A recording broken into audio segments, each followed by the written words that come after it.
कितना बुरा लगता है ना। ना, नई जैकेट लिया यार, ठंडी ही नहीं पड़ रही है यार, इसलिए मैंने कहा अब तो मैं पहनूंगा जब तक। हेलो एंड वेलकम दोस्तों, मैं हूं आमिश और आप देख रहे हैं आमिश टेक्सूल। दोस्तों आज की इस वीडियो में हम लोग जानने वाले हैं कि आपके लिए वोल्टेज खतरनाक है या फिर एम्पियर। आप एम्पियर के द्वारा मारे जा सकते हैं या फिर वोल्टेज के द्वारा। तो काफ़ी वीडियोस में और काफ़ी ब्लॉग्स में यानी ब्लॉग्स में मैंने पढ़ा और देखा भी कि वो एक्सप्लेन करते हैं कि आपके लिए वोल्टेज खतरनाक है और कुछ लोग एक्सप्लेन करते हैं कि आपके लिए एम्पियर खतरनाक है। लेकिन मेरे हिसाब से, मेरे अकॉर्डिंग, और कुछ ब्लॉग्स जो विदेश के हैं, जो कुछ अच्छे खासे ब्लॉग्स हैं, जैसे ऑल अबाउट सर्किट एक वेबसाइट है, उनके हिसाब से आपके लिए जो है दोनों के दोनों ही एक सही रूप में ख़राब है।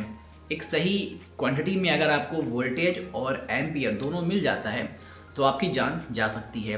अब यहाँ पर सीधे साधे शब्दों में अगर मैं आपको समझाऊँ तो आप मान लीजिए कि एक नदी जो बह रही है वो एक सर्किट बोर्ड का काम कर रही है, और पानी की जो स्पीड है, वाटर नदी में पानी का जो स्पीड है वो आपका वोल्टेज है, और उस नदी में पानी कितनी ऊंचाई यानी कितनी ज़्यादा मात्रा में बह रहा है वो आपका एक एम्पियर है। तो आप यहाँ पर समझ सकते हैं कि नदी हमारा सर्किट बोर्ड है और पानी की स्पीड हमारे लिए एक वोल्टेज का काम कर रही है, और पानी की क्वांटिटी हमारे लिए एम्पियर का काम कर रही है। अब मान लीजिए कि पानी की स्पीड बहुत ज़्यादा है, नदी में पानी की स्पीड बहुत ज़्यादा है, और यानी कि वोल्टेज बहुत ज़्यादा है, लेकिन पानी की जो क्वांटिटी है वो बहुत ही कम है, यानी कि एम्पियर बहुत कम है। तो ऐसी कंडीशन में क्या होगा, आप खुद इमेजिन कर सकते हैं कि किसी नदी में आप खड़े हैं बीचों बीच में, और वहाँ पर पानी की स्पीड जो है वो बहुत ज़्यादा है, और पानी की जो ऊंचाई है, जो उसमें मात्रा है यानी ऊंचाई जो है, एम्पियर जो है, वो सिर्फ इतनी हो, तो आप आसानी से उस नदी में खड़े हो सकते हैं, भले ही उस पानी की स्पीड बहुत ज़्यादा है यानी कि वोल्टेज बहुत ज़्यादा है।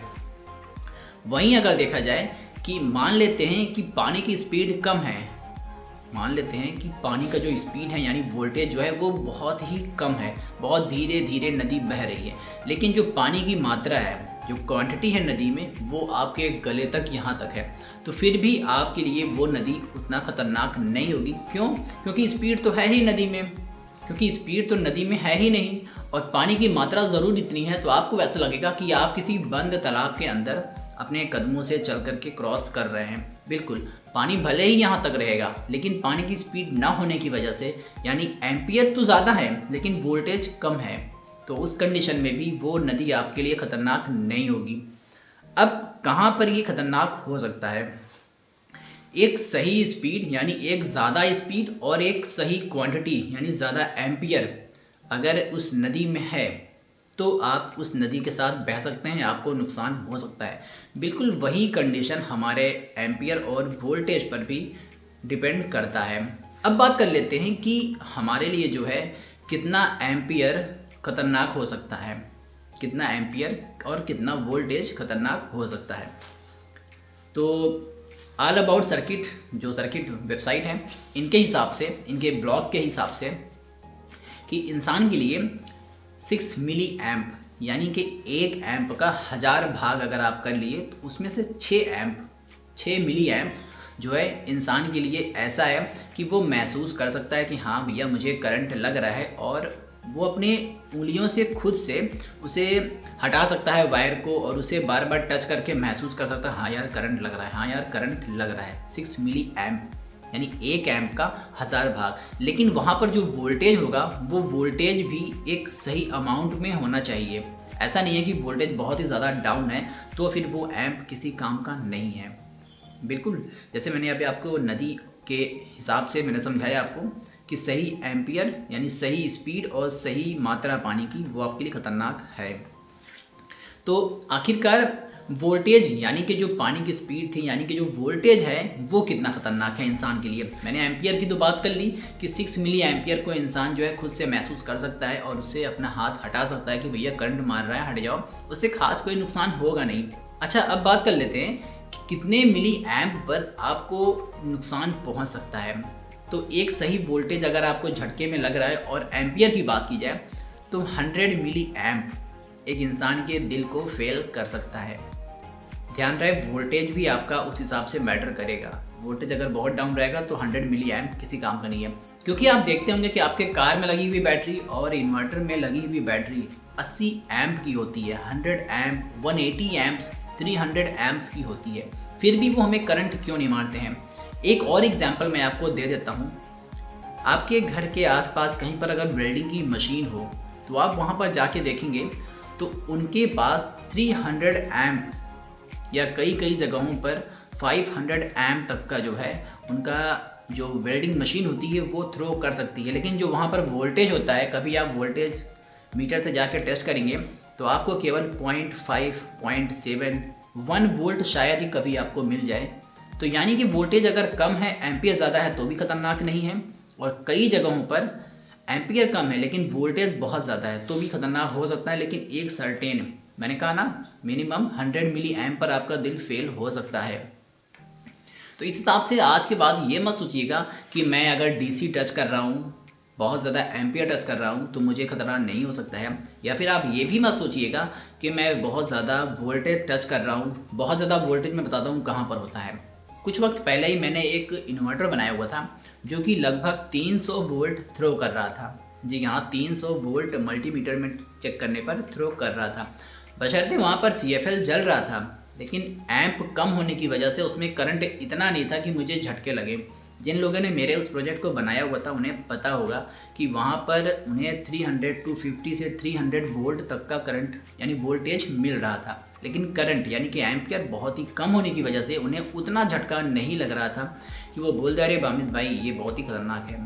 खैर वो मुझे कमेंट में बताते भी थे कि मुझे यहाँ पर भाई 300 वोल्ट, 310 वोल्ट आ रहा है वोल्टेज, तो मैं क्या करूँ इसका। भाई वो आएगा क्योंकि आपका वो ट्रांसफार्मर उस हिसाब से नहीं बना हुआ था, इन्वर्टर के हिसाब से नहीं बना हुआ था, जिसकी वजह से वो 300 वोल्ट तक का आपको वोल्टेज आउटपुट दे रहा था। तो कुल मिलाकर के करंट से मरने का जो लब्बो लुबाब है वो ये है कि मिनिमम 100 मिली एम्प पर आपका दिल फेल हो सकता है।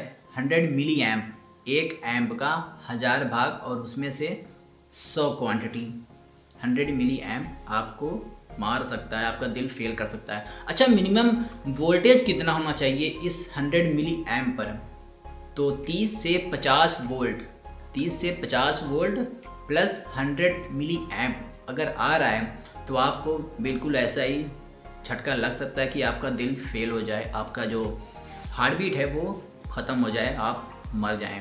अच्छा, इस चीज़ से बचाव जो है, कोई ऐसा इक्विपमेंट है जो हमारे इस प्रॉब्लम का सलूशन निकाल सके? अगर हमें घर में करंट लगता है, हमें झटके लगते हैं वोल्टेज और करंट के, तो क्या हम इससे किसी मशीन के थ्रू, किसी इलेक्ट्रॉनिक सर्किट के थ्रू बच सकते हैं? तो जी हाँ, एक सर्किट है जो कि ऑलरेडी मार्केट में अवेलेबल है, जिसको GFCI नाम से यानी ग्राउंड फॉल्ट सर्किट इंटरप्टर के नाम से जाना जाता है।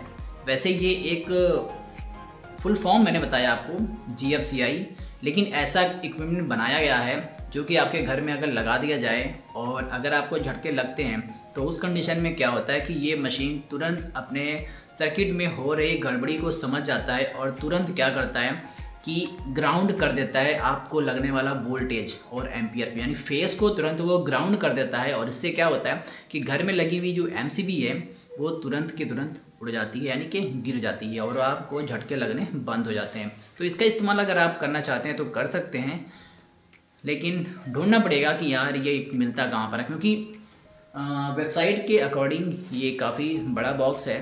मैंने खुद भी इस चीज़ को नहीं देखा हुआ है, तो बॉक्स बड़ा है तो आई थिंक थोड़ा बहुत महंगा भी होगा, क्योंकि आपकी लाइफ से जुड़ा हुआ ये एक गैजेट है जो आपकी लाइफ को बचा रहा है। तो दोस्तों, आज की इस वीडियो को देख लेने के बाद आपको एक बात तो समझ में आ गया होगा कि वोल्टेज और एम्पियर दोनों ख़राब है, बशर्ते आपको मिनिमम 100 मिली एम्प न लग रहे हों, और उसी के साथ अगर गलती से भी 30 से 50 वोल्ट लग जाता है इस मिली 100 एम्पियर के साथ, तो आपको झटके यानी दिल के दौरे पड़ सकते हैं, आपका दिल रुक सकता है, कुछ सेकंड में आप डेथ भी कर सकते हैं। तो दोस्तों, आपको मेरी ये वाली वीडियो कैसे लगी जल्दी से नीचे कमेंट में बता देना। वीडियो अच्छी लग गई तो भाई यार लाइक ज़रूर कर देना, और साथ ही साथ मेरा इस चैनल को सब्सक्राइब करके बेल आइकन प्रेस कर लेना, ताकि जैसे मैं कोई नई वाली वीडियो अपलोड किया करूँगा आपको इसकी नोटिफिकेशन सबसे पहले मिल जाएगी। वैसे आप लोग सोच रहे होंगे यार अमित भाई इतनी ठंडी तो भाई नहीं, आप जैकेट क्यों पहन रहे हो? तो सीरियसली बताऊँ यार, नई जैकेट लिया यार, ठंडी निकल गई और पहनने का मौका ही नहीं मिला। कितना बुरा लगता है ना। नई जैकेट लिया यार, ठंडी ही नहीं पड़ रही है यार, इसलिए मैंने कहा अब तो मैं पहनूंगा। जब तक मौसम में ठंडक है, टेम्परेचर डाउन है, तब तक मैं इसे पहनूंगा, ताकि ये तो फील हो यार कि जो मैंने इस साल लिया वो मैंने पहन लिया। तो चलिए फिर मिलते हैं किसी और एक अमेजिंग वीडियो में, तब तक के लिए बाय बाय।